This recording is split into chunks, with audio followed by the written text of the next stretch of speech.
It's 3 fights, you know what I'm saying? 3 title fights. He's talking about with Islam. He's saying that he's a little new in the sport still. Yeah, there's a lot of work to do before. But he has a big future. You got a big future. Big future, but I think that same Habib career, not long. Yeah, not very long. Yeah, just started the pressure, just didn't make the fight jump. So it's done a lot. You know, you kept on keeping on, and I still are. So like, Wow, how's this even arguing? the longer you're on top, the more time your opponents get to study your footage. And people fixate on fighting you instead of the next opponent. And it's starting. Yeah, it gets harder and harder the longer we get older. And then they're yelling at you, and you're like, you know, it started because of me. Why are you even talking about like this? Seen Islam sparring with bigger guys in your gym, welterweights or perhaps middleweights, and not just like wrestling, but I mean like full striking sparring. Yeah, I've seen him fight with bigger guys. He beats them up. You know, he beats up everybody. So I've seen Islam do that. So I even seen him do this in Dagestan.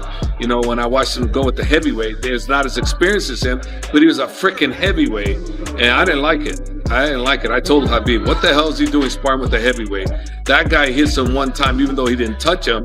But still, if he hit him one time, that's not good for him because he's a smaller guy. The guy outweighed Islam by at least 50 pounds, you know, or more. You know, I didn't like that. So I have seen it. Islam's like, Coach, it's no problem. I go, no, there's a problem. What if he hit you? He goes, Coach, you don't touch me. I go, it doesn't matter. He was big, you know. I didn't like that. I didn't like that.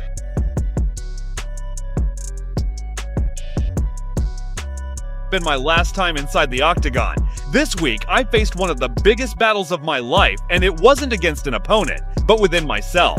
Over the past few years, I rekindled the dream of becoming a champion once again. I trained as more than I ever had. But while cutting weight, something inside me said, you don't need to do this anymore. And I listened. It's time to move forward, to live for my wife, for my kids, to celebrate the story I wrote with every war, every belt earned through White and Lorenzo Fertitta. Thank you to the UFC, and most of all, thank you, my fans. You were the fuel behind every walk to the cage. You made me a king. If this was my farewell, know that I leave in peace, with a heart full of gratitude and my head held. I made history, because I lived my dream, because above all, I stayed true to myself.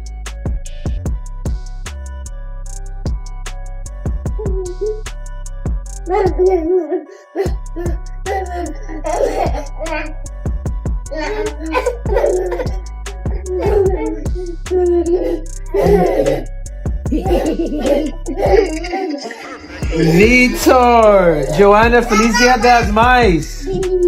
Vitor, I'll make it quick, man. Obviously, I know it's Mother's Day, but congratulations, my man, on your induction, dude. Well deserved, well overdue.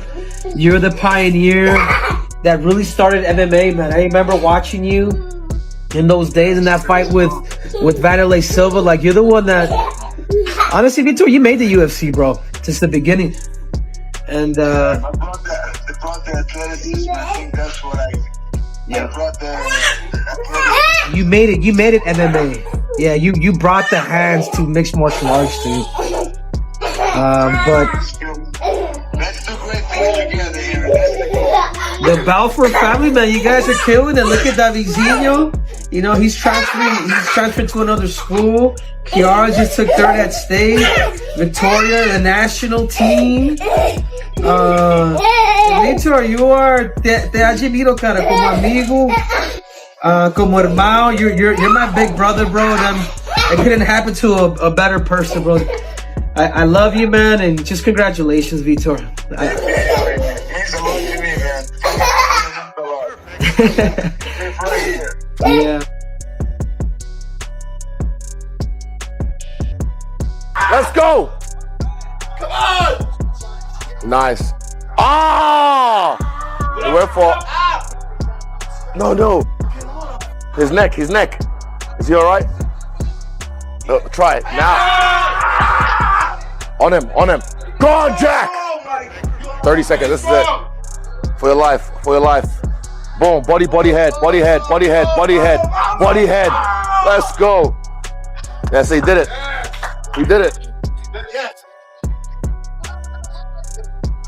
Wow. Oh my God. God. Great fight. He did it. My. Good push, man. Even from Belal. Fought both of them. Please. It's him. It's him. It's him. New.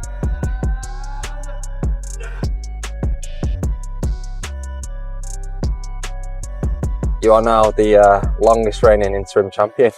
Yeah, it's a lot of that is bull, isn't it? That is not something that I wanted. No, it's not something that I'm not that proud of that one, to be honest. The interim title's nice, but the longest reigning one, I obviously wanted to contend for the undisputed in the time that I've been interim. So It's coming. it's coming. You think you can do to make that fight happen? Me personally, I can't do anything. I think it's just down to money. I think on his side. So I will fight whenever, wherever he wants. But it's down to money, I think. And you say he's afraid to take the risk. What do you mean by that? I just think that at this stage in his career, he's had an amazing career. I just think that he's like 37, 38 years old, but not only that, he's got 1 million miles on the clock. So he's got a lot of damage on the body. He's took a lot of shots to the head. And that's not me saying anything negative about it. That's the reality of it. And I'm sure John Jones is aware of that. When you put him in with, I'm not trying to blow my own trumpet, but I'm literally the most dangerous guy in the UFC if you look at the stats. When you put him in with a guy of my size who has them credentials at this stage in his career, I think John's a smart guy and he realises that, so he wants compensating financially for it. And how does it feel that you constantly have to address this topic? Oh, I'm well bored of it. I've had enough. We either need to fight or I need to move on and do something else.